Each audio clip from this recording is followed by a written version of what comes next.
Dahil sa nangyari, takang-taka na lumapit si Rigor kay Lena, naguguluhan na nagtanong kay Lena kung sinong gumawa nito. Mabilis naman na nagpaawa at nagdrama si Lena at walang prenong sinabi si Tanggol ang may kagagawa ng lahat.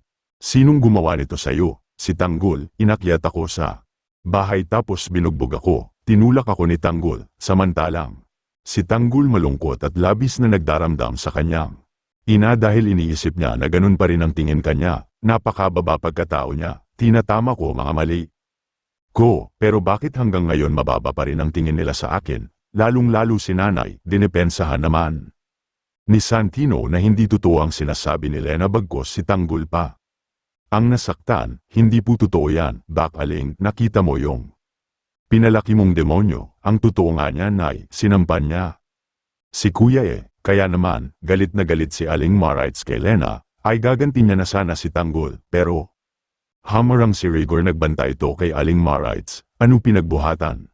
Kabayang anak ko ang pala ng Silana, kapag may mangyaring masama sa anak ko papatayin ko yung anak mo. Nakita ni Bubble si Tanggol na Ayla nag-iisip ng malalim at malungkot, kaya nilapitan niya ito at tinanong, parang kahit anong gawin ko sa pamilya ko parang lagi akong mali. Parang wala na akong ginawang taba sa kanya. Sa pagkakataong yun, dinamayan muli ni Bubble si Tanggol. At nangako ito na hindi iiwan si Tanggol kahit anong mangyari, kaya naman muling lumakas ang loob ni Tanggol at tumaas ang tingin sa sarili kahit papaano.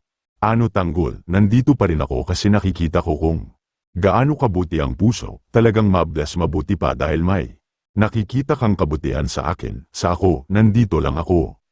Hindi kita iiwan. Sa tindahan naman Aling Marites sa Quiapo, sinisisipa ni Marites si Tanggol sa nangyari. Ako naman kasing anak ko sinabi ko huwag na magpunta sa bahay Kaya naman ipinagtanggol ni Mang Marzen si Tanggol na tama lang ang ginawa ni Tanggol.